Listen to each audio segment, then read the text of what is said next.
만일 발이 부어서 왔다.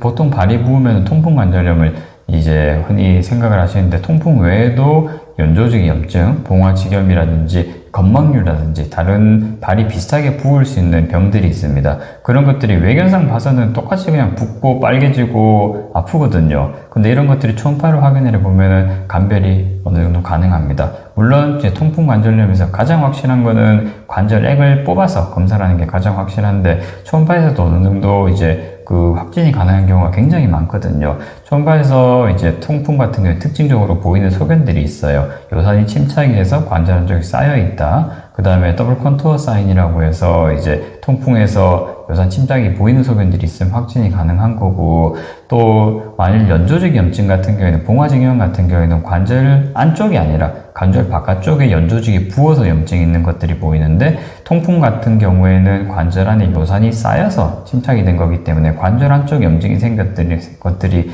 초음파에서 확인이 가능하거든요. 그렇기 때문에 초음파 프로브만 돼봐도 어느 정도 실제로 통풍인지 통풍 외에 다른 원인이 있는지를 확인이 가능한 거죠. 그렇기 때문에 직접 그거는 바로 보고 나서 직접 보고 바로 이제 치료 방향을 잡을 수 있기 때문에 굉장히 유용한 검사입니다. 물론 초음파만 해서는 안 되잖아요. 그렇죠. 물론 혈액 검사를 해서 실제로 다른 이상 소견들이 있는지 감별을 해야겠지만 바로 치료 방향을 잡는 데 도움이 많이 되죠. 혈액 검사를 하게 되면 최소한 이제 몇 시간에서 검사 결과에 따라서 며칠씩 걸리는 경우가 많기 때문에 그동안의 치료 방향을 잡는 데는 초음파가 굉장히 도움이 많이 됩니다. 그리고 또 이제 초음파를 보면 모든 관절을 다 똑같이 검사할 수 있냐? 그런 건 아니겠죠. 초음파가 가장 이제 그 도움이 많이 되는 것들은 보통 작은 관절들이 도움이 많이 됩니다. 저희가 류마티스 관절염 같은 경우에 류마티스 내과에서 주로 중점적으로 진료를 하는데, 류마티스 관절염이 침범이 되는 손가락 같은 경우에는 거의 MRI랑 비슷하게 소견이 가능해요. 그래서 작은 관절 같은 경우 실제로 손목이 붓고 아프다. 그럼 손목 안쪽 염증이 어떻게 있는지는 MRI랑 거의 비슷하게 확인이 가능하거든요. 그래서 이상 소견이 있는 걸 확인할 수가 있고, 그런데 문제는 이제 무릎, 고관절, 이런 큰 관절들은 아무래도 제한적입니다. 보통 무릎 같은 경우에는 MRI 찍는 게 제일 확실하고, 그 다음에 만일 무릎에 물론 바깥쪽으로 윤활막 염증이 생겼다, 바깥쪽에 있는 힙질 염증이 생겼다, 그런 경우에는 초음파에서 다 확인이 가능하겠지만, 무릎 안쪽에 있는 외상으로 인해서 십자인대가 끊어졌다, 그런 경우에는 초음파에서는 많이 심한 경우 아니면 안 보이는 경우가 많습니다. 그래서 무릎 같은 경우에는 보통 MRI의 한 80에서 85% 정도까지 초음파에서 확인이 가능하다고 해요. 그래서 저희가 만일 그런 무릎이 갑자기 부어서 왔는데 명확하게 보이는 소견들이 없고 외상으로 인한 그 인대 손상 같은 게 의심이 되면은 저희가 MRI를 이제 찍으시도록 의뢰를 드리게 되는 겁니다. 어깨는 어떤가요?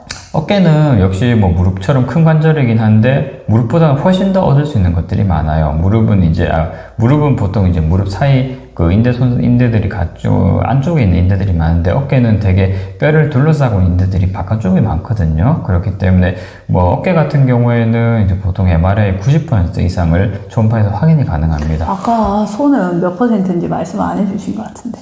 손은 손가락 같은 경우에는 MRI랑 거의 동일하다고 보시면 됩니다. 그리고 손목 같은 경우에도 그 물론 굉장히 깊은 곳에 있는 신경 손상이라든지 그런 경우에 제한적으로 보이는 경우가 있겠지만은 MRI랑 큰 차이가 없다고 보시면 돼요.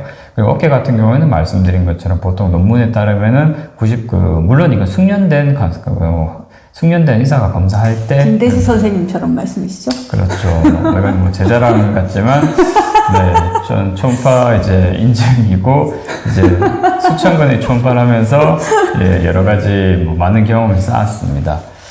그래서, MRI 같은 경우에는 사실 이게 조금 더 차이가 있는 것들이, MRI는 찍는 사람은 찍어서 이제 물론 판독하시는 분의 그 영상외과 선생님께서 잘 판독해 주시겠지만은 판독하는 분들의 눈에 따라서 차이가 달라지는 건데, MRI는 찍는 거는 이제 기사분이 찍게 되면 찍는 건 누가 찍어도 크게 차이는 없거든요. 근데 문제는 초음파는 검사하는 분의 그 술기 능력에 따라서 차이가 많이 납니다. 그래서 또 기계에 따라서 차이가 많이 날 수가 있고, 또 굉장히 조금 이제 기계 자랑 들어갑니까? 네, 저희가 이제 또 이전하게 되면서 굉장히 억대의 고가의 초음파 기계를 제가 2대를 보유하고 있는데, 제가 최선의 진료를 드리기 위해서 억대의 비싼 초음파를. 그 이야기는 안 하셔도 될 것 같습니다. 네, 빚을 주고 이제 구매를 했습니다. 빚이 많아요. 네. 그래서 그 초음파는 기계와 그 다음에 검사하는 분의 술기 능력에 따라서 차이가 있기 때문에 가능하면 경험 많은 초음파 인증 전문의라든지 류마티스 내과 의사한테 받으시는 게 좋을 것 같습니다. 말씀드린 것처럼 어깨 같은 경우에는 이제 그 MRI에서 보이는 부분 중에서 대부분을 이제 MR 초음파에서 확인이 가능해요.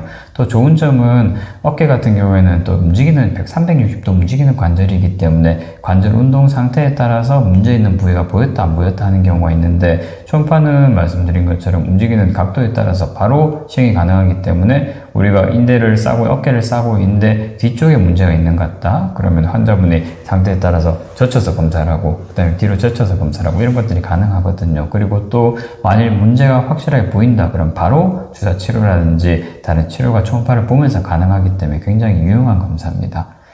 자, 그래서 저희가 오늘 너무 많은 설명을 드렸는데요. 네. 이제 테이크홈 메시지, 집에서 보시죠? 네, 요약을 한번 해주시죠. 네, 테이크홈 메시지 드리면 초음파는 일단 MRI보다 훨씬 더 저렴하다, 간편한 검사고, 그리고 또 장점은 시술이 가능하다. 그렇죠. 검사를 하고 검사 직후에 바로 문제가 있으면은 시술을 동시에 시행할 수 있기 때문에 굉장히 유용한 검사고, 또 급성기 관절염증을 감별하는데 굉장히 빠르게 도움이 될 수 있기 때문에 저희가 흔히 류마티스 관절염이라든지 급성기 통풍 관절염 아니면 건성 관절염이라든지 그런 자가면역 질환으로 인한 관절염이나 통풍이 있으면은 바로 감별을 해서 치료 방향을 잡는 데 큰 도움이 됩니다. 그래서 초음파 검사 굉장히 유용한 검사고 언제 시행을 해야 되냐 궁금하시면 류마티스 내과를 찾으셔서 실제로 이상 있는 부위를 검사를 해야 될지는 상담을 해보시면 좋을 것 같습니다. 네, 오늘 이번 영상은 영상은 여기까지입니다.